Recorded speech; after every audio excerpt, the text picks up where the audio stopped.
بلکہ اس بندے کو جو گناہ کر رہا تھا پیغام پہنچانے کے لیے بھی جس لفظ کا انتخاب کیا وہ بھی رحمت الہی کا ایک عظیم مظہر ہے، یعنی اپنے بندوں کو دائرۂ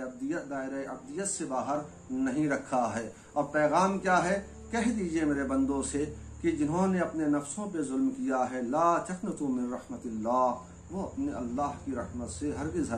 مایوس نہ ہو۔ ان اللہ یغفر الذنوب جمیعا، اس لیے کہ اللہ تو ہر طرح کے گناہ کو بخشنے والا ہے۔ انہ هو الغفور الرحیم، یقیناً وہ ذات ہے جو غفور بھی ہے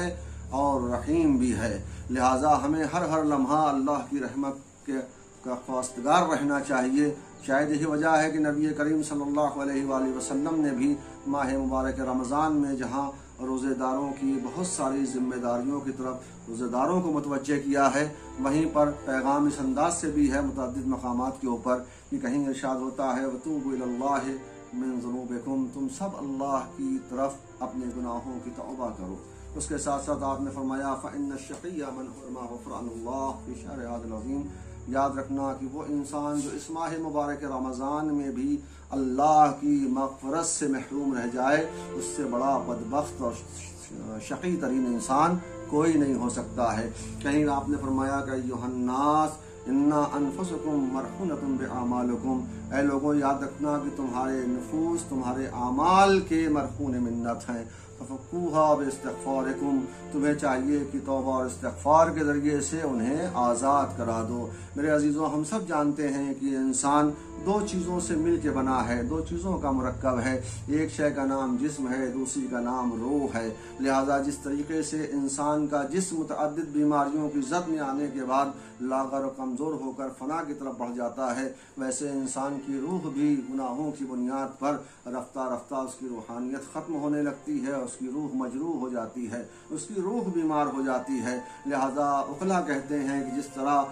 ہر انسان کے لیے ضروری ہے کہ اگر اس کے جسم میں کوئی مرض پایا جاتا ہے تو اس سلسلے میں وہ معالج کا سہارا لے، وہ اطباء کے پاس، وہ حکماء کے پاس جائے اور جانے کے بعد اس بیماری کو دور کرنے کے لیے ان سے نسخہ تجویز کرائے۔ یعنی ہر صاحب عقل پر یہ واجب ہے کہ بدن سے ان تمام ضرر کو دور کرے جو اس کے بدن کو نقصان پہنچا رہے ہیں۔ اسی طریقے سے انسان کو چاہیے کہ روح کو نقصان پہنچانے والے اثرات سے بھی انسان کو کسی نہ کسی طریقے سے اپنے کو بچانا ہے۔ اب سوال یہ ہے کہ بھئی جسم جب بیمار ہوتا ہے تو انسان ظاہری طور پر ڈاکٹر سے جا کر دوائیں تجویز کروا کر لیتا ہے، لیکن جب روح گناہوں کی بنیاد پر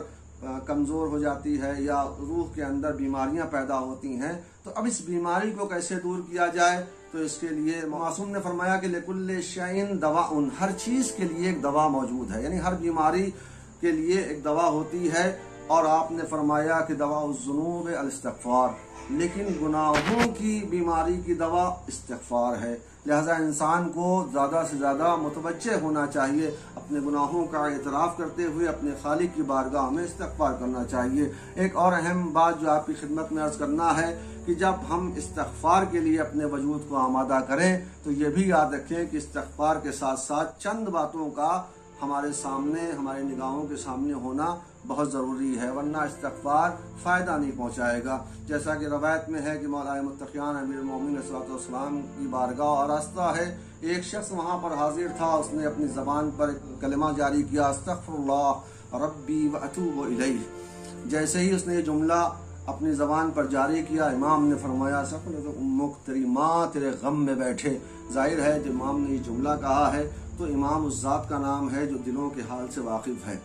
لہٰذا امام مصلحت سے خالی جملہ نہیں تھا امام کا۔ امام نے یہ جملہ اس لیے بھی ارشاد فرمایا کہ علماء لکھتے ہیں کہ چونکہ اس کہنے والے کا دل اور دماغ ان کے مفاہیم سے آشنا نہیں تھا،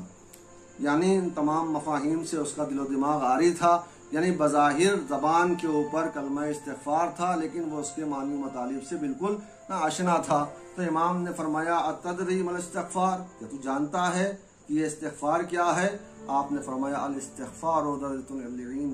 یہ استغفار بلند بالا افراد کا مقام و مرتبہ ہے۔ اور پھر امام نے فرمایا کہ یاد رکھنا اس مقام تک پہنچنے کے لیے 6 باتوں کا تمہارے ذہنوں کے سامنے ہونا ضروری ہے، یعنی جب تک تمہارا دماغ ان 6 معنوں سے آشنا نہیں ہوگا اس وقت تک تمہارا استغفار تمہیں فائدہ نہیں پہنچائے گا۔ امام نے فرمایا اولھا الندم علی ما مضی، ان میں سب سے پہلی بات یہ ہے کہ انسان نے جو گناہ انجام دیا ہے اس گناہ کے اوپر اسے احساس ندامت ہونا چاہیے، اتنا سخت احساس ہونا چاہیے کہ جیسے کسی انسان کا اگر بہت قیمتی مال ضائع ہو جائے یا اس کا کوئی بہت بڑا نقصان ہو جاتا ہے تو انسان بعض اوقات رنجیدہ ہو جاتا ہے، احساس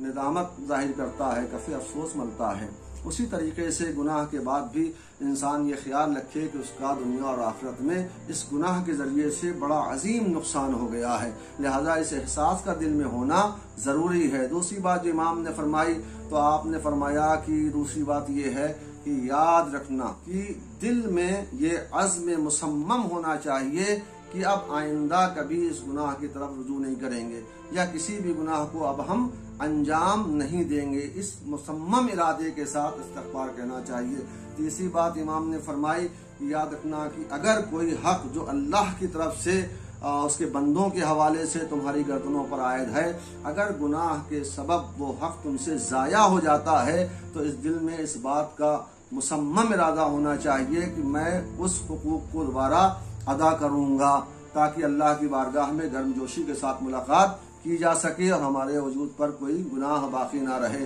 چوتھی بات امام نے فرمایا کہ جو فریضہ تم سے چھوٹ گیا ہے، جو واجبات تم سے چھوٹ گئے ہیں، اس بات کا ارادہ رکھنا کہ میں فوراً ان واجبات کو ادا کرنے کی طرف متوجہ ہو جاؤں گا۔ پانچویں بات جو امام نے فرمائی وہ آپ نے فرمایا کہ